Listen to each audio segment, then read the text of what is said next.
Studies have shown that video games don't actually impact your testosterone, but the lifestyle they create for the people that play them too much certainly does. Hi everyone, my name is Tony and this is Sinscraft, a men's personal development channel where we talk about fitness, mindset, relationships, and lifestyle. Testosterone, the hormone that all of us are craving so much. The hormone that gives us the muscles, it gives us the confidence to talk to girls, it makes us walk through life like a magician and does all of these amazing things for us. We all want to keep it and none of us want to lose it. And when it comes to losing testosterone, usually pornography is what takes the spotlight. Everybody talks about how porn addiction just completely destroys your testosterone. It's the reason why the levels of testosterone are at the all-time low in 2024 as opposed to any time in the human history. It is the reason why so many dudes are just living miserably and they're so unhappy. But nobody ever talks about the other hugely prevalent addiction in the men's lifestyles, video games. And don't get me wrong, I'm not talking about video game playing just casually with your friends for 30 minutes to an hour on the weekends as a way to relax and unwind. I'm talking about you spending all of your free time and sometimes eating into your productive time when you're playing video games. Things that I used to do before myself, which I'm going to talk about in a bit. Video games in general are just such a massive industry these days with the rise of Twitch streaming and esports and millions of dollars in these League of Legends competitions and Dota competitions and World of Warcraft servers that are literally millions of players every single month. It's just a big industry and there's a lot of money in it right now. I wanted to make this video because I am actually an ex-addict when it comes to video games. I used to play World of Warcraft, League of Legends, Dota, and a whole bunch of other games, pretty much every game you can think of, sometimes for up to 14 hours every single day. I played starting at the age of maybe 11 years old, all the way until I was 21. I was actually working already out of college and I was still playing video games. I would go to work just to make money because I needed it to survive. And then I would come home and immediately just start playing. I was not exercising. I was sitting inside all day, getting basically no sunlight. Either I was sitting in the office or then in my gaming chair at home. I was not pursuing any girls or any social interactions at all outside of the virtual reality where I was in, and just eating so horribly. I would eat just garbage snacks, no real food, a whole bunch of seed oils, drinking energy drinks so I could stay up all night and play more. My lifestyle was just horrible. And of course, my testosterone levels, they were not even there. They were not existent. My body had no reason to produce testosterone because I had no true purpose in my life apart from the objectives that I had in my video games. And until I took a fast with video games, and so far, this fast had actually lasted for about 5 years, I never realized any of this. I was so into the virtual reality and I was so into playing and spending all of my time in there. I literally felt like the video game is my life and there was nothing else that existed for me at the time. I wanted to make this video because I remember when I was playing, I was certainly not the only person like this. There were so many other dudes and girls out there who were doing exactly the same thing and they were sucked into this and drawn into this reality just like I was, who would spend hours and hours on end playing and not really actually doing anything meaningful in their life outside of that. After I took this fast, I asked myself the question, why did I play so much? What was the reason for it? And the answer that I came up with was that a video game is an escape mechanism. Just like alcohol, just like drugs, it allows you to escape your currently unwanted reality. This unwanted reality could be boredom, right? You simply just don't know what to do with your life and you're unwilling or unable to make a particular change and find what that true purpose of your life is. But it also could be that you're just truly unhappy. Maybe you're insecure and you're not trying to actually do the work to change your character, to change yourself for the better because it's really uncomfortable and it's really hard. And pursuing a reality which is different than yours is just a much easier choice that you can make in life.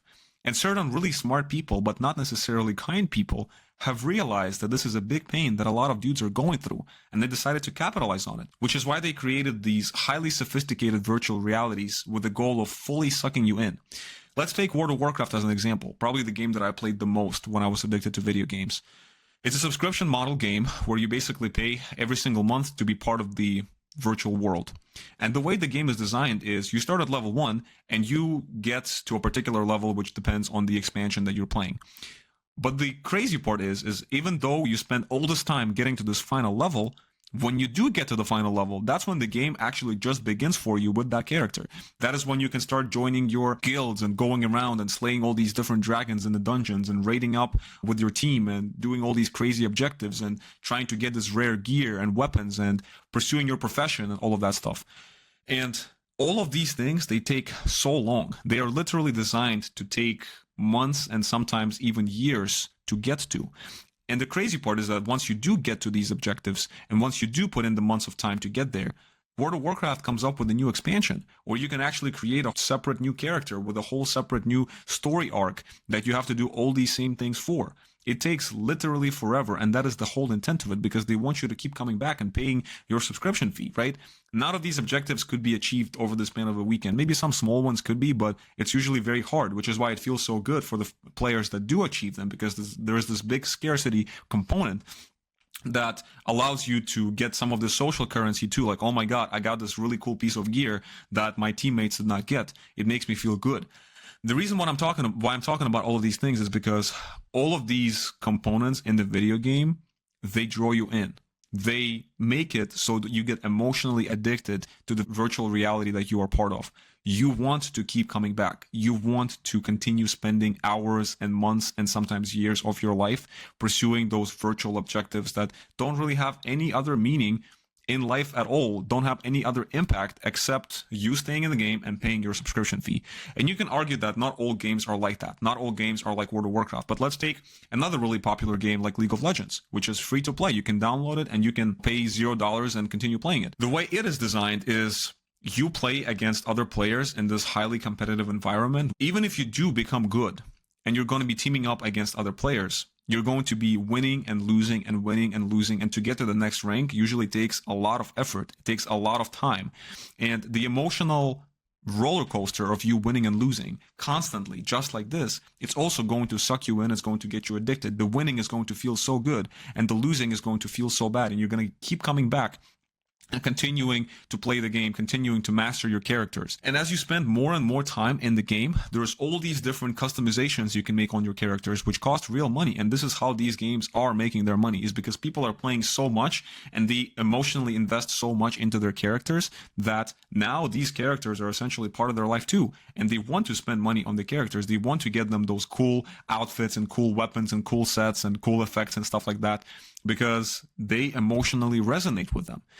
And unfortunately, this is how, and this is the reason why these games are built up. Don't get me wrong. I have a lot of respect for the video game designers and the creativity that they have when they're designing and creating those games.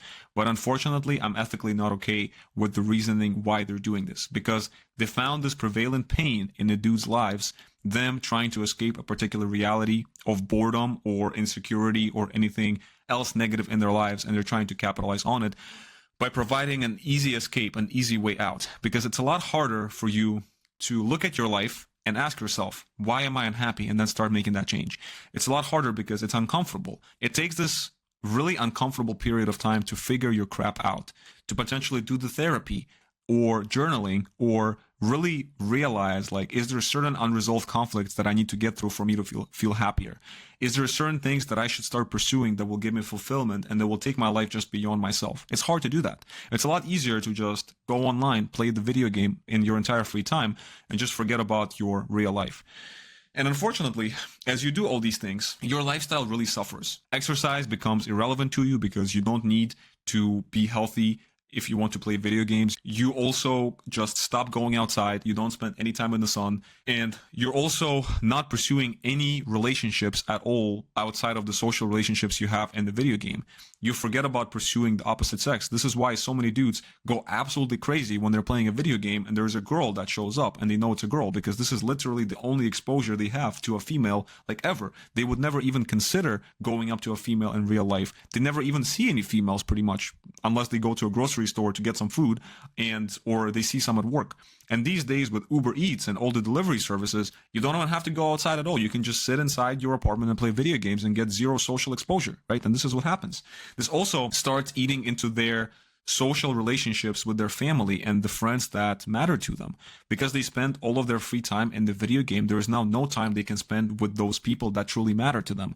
And us, Humans, as social animals, this is where we draw so much of our joy from the real life connections that we have. When you're putting these things on the back burner, you become so much less joyful. Your life basically doesn't really have any purpose outside of this virtual reality. And as a result, your testosterone drops because you don't really need it for anything outside of the game. But here's what happens when you take a video game fast. And the first time I did this, it was one of the hardest things I've ever done because I was so addicted to gaming, but I was also just unwilling to continue living my life in this way with no purpose and no meaning, no true meaning. When you take a fast, you go through this sort of existential crisis. You suddenly have all of this time on your hands that you were previously spending in the game, and you want to relapse as much as possible. But you understand that if you do relapse, you're just going to continue existing in this limbo state as opposed to actually living. What really happens is you start looking at your life through a different set of eyes. You start looking at, how can I invest my time so that this time is going to make me feel happier? And eventually, you come up with a solution. And as you start pursuing that solution, as you start getting purpose and as you start getting meaning out of pursuing it, your testosterone levels, they start rising up. You start getting so much more motivated to work on yourself. You start realizing that the beauty and opportunity that you get from pursuing those things in your real life, they give you so much more joy and so much more happiness as opposed to anything in the virtual reality.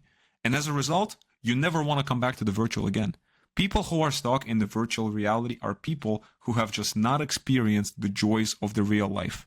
I encourage you, if you're currently a compulsive video game player, to just take a little fast. Ask yourself in all honesty, why am I playing the game? Is there something in your life that you think you are currently trying to escape? And if the answer is yes, this fast is going to help you figure it out. It's going to open up your eyes and show you that there is much more beautiful things out there for you to pursue. Thank you guys. I really hope you found this video valuable. I highly urge you to subscribe to my newsletter if you're interested in a variety of men's personal development topics. You can just click on the link in the description of this video and it's going to take you right to it. Thank you very much, guys, and I will see you in the next video.